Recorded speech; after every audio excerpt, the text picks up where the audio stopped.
បានរកឃើញហើយជនបាត់ដៃទី3ឬក៏ហៅថាក្រុមជនដែលធ្វើឲ្យភូមិឃុំគ្មានសុវត្ថិភាពនោះ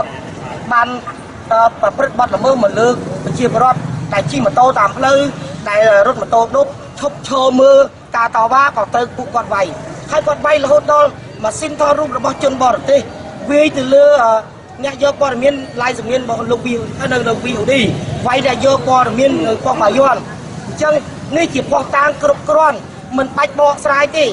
ប្រជាពលរដ្ឋសម័យអ៊ីនធឺណិតគេមានព័ត៌មានគេមានរូបភាពគ្រប់គ្រាន់អញ្ចឹងមិនបាច់លោកប្រតិកម្មរហ័សហើយមិនបាច់បកស្រាយទុកឲ្យប្រជាពលរដ្ឋធ្វើជាតុលាការធ្វើជាអ្នកសម្រេចក្តីខ្លួនឯងបាទហើយខ្ញុំសូមផ្ដាំទៅលោកកែវរមៀវិញថាបើមានផុសតាងថាតំណាងរាស្ត្រទាំង5រូបហ្នឹងបញ្ជាឬក៏ជាសម្លេងជារូបភាពចូលរួមចំណែកនៅក្នុងការញុះញង់ឲ្យមានហិង្សាទៅលើក្រុមបាត់ដៃទី3នេះសូមឲ្យបញ្ចាំងតាមទូរទស្សន៍ជាង10របស់គាត់ហ្នឹងមកចាក់ផ្សាយមកកុំខ្លាចហើយកុំបញ្ចាំងព័ត៌មានតែមួយជំនាញហើយមួយផ្នែកទៀតសូមផ្ដាំទៅលោកកែវរមីដែរថាតំណាងរាស្ត្ររបស់ខ្ញុំនេះបាទគឺគាត់ជានិច្ចការតែងតែសំណូមពរឲ្យអហិង្សាហើយពិតណាស់គាត់ដឹកនាំធ្វើបាតកម្ម1.5 លាននាក់នៅថ្ងៃទី9 ខែធ្នូគឺអត់មានបញ្ហាទេដោយសារតែកម្លាំងក្រុមបាត់ដៃទី3និងកម្លាំងបង្កប់របស់រដ្ឋាភិបាលមិនអាចចូលចុះពីព្រោះគេមានគោលការណ៍របស់គេគឺបាតកម្មម្នាក់សន្តិសុខម្នាក់អញ្ចឹងបើមានជនណាទៅប្រព្រឹត្តអីកាន់ដំបងមិនរួងបន្ទប់ធ្វើជាចូលក្នុងបាតកម្មគឺគេរាយការណ៍គេចាប់តអូសទៀតអត់មានបញ្ហាចំពោះកម្លាំងបាត់ដៃទី3នេះដែរខ្ញុំសូមបញ្ជាក់ជូនថានៅពេលដែលគណៈបកប្រជាជាតិធ្វើមហាបាតកម្មអហិង្សា1 លានកន្លះនៅថ្ងៃទី29 ខែធ្នូឆ្នាំ2014មិនមានបញ្ហាសូម្បីប៉ុនកញ្ចក់ដៃក៏គ្មានការដែរដោយសារតែគណៈបកប្រជាជាតិមិនអាចឲ្យក្រុមជនបាត់ដៃទី3និងក្រុមជនបង្កប់មកធ្វើសកម្មភាពនៅក្នុងជួរបាតកម្មបានដោយសារតែគេបំផុសថាពលបាតកម្មម្នាក់គឺជាសន្តិសុខម្នាក់អញ្ចឹងទោះបីជាមានគាត់កម្លាំងបង្កប់មកយ៉ាងម៉េចដាក់អាវុធមកក៏គេចាប់បានយកទាំងអស់អញ្ចឹងអត់មានអ្នកធ្វើសកម្មភាពញុះញង់ទេតែថ្ងៃមុននេះដែលទាមទារឲ្យបើកទីលានជាតបនេះគឺក្រុមតំណាងរាស្ត្រទៅមិនទាន់ទាំងដល់ស្រួលវល់ផងក្រុមបង្កប់របស់រដ្ឋាភិបាលយើងអាចនិយាយថាក្រុមបាត់ដៃជនទី3នឹងជាអ្នកញុះញង់ឲ្យវាយបាត់ដៃជនទី3ខ្លួនឯងហើយទម្លាក់កំហុសមកលើតំណាងរាស្ត្រទាំង5រូប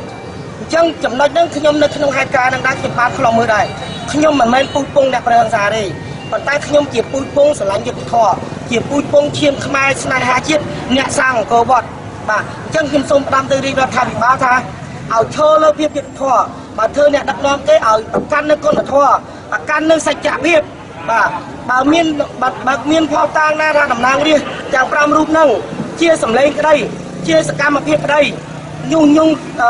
ប្រជាពលរដ្ឋឲ្យវាយទៅលើពួកបាត់ដៃទី3សូមឲ្យចាក់បញ្ចាំងតាមទូរទស្សន៍មើលទាំងអស់គ្នាបាទខ្ញុំសូមសំណូមប៉ុណ្ណឹងឲ្យប្រតិកម្មទៅលោកកែវរមីបើលោកកែវរមីចង់ស្គាល់ខ្ញុំភោគលីណាបាទខ្ញុំស្គាល់លោកកែវរមីច្បាស់ណាស់គាត់មកតទល់ជាមួយខ្ញុំប្រតិកម្មទៅវិញទៅមកឡើងប៉ុស្តិ៍ទូរទស្សន៍ជាមួយគ្នាក៏បានដែរ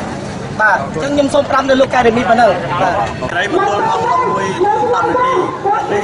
នៅការតវ៉ារបស់ប្រជាពលរដ្ឋនៅមុខសាលាដំណរាជធានីភ្នំពេញនៅបន្តមានវត្តមាននៅឡើយទេហើយជាប់នឹងការតវ៉ានេះដែរគឺពួកគាត់បានទាមទារឲ្យតំណាងរាស្ត្រ5រូបនិងយុវជន1រូបដើម្បីឲ្យតុលាការដោះលែងពួកគាត់ដោយគ្មានលក្ខខណ្ឌហើយការតវ៉ានេះក៏យើងបានឃើញបុរសយុវជន1រូបបានច្រៀងចម្រៀងមួយបទដែលមានអត្ថន័យ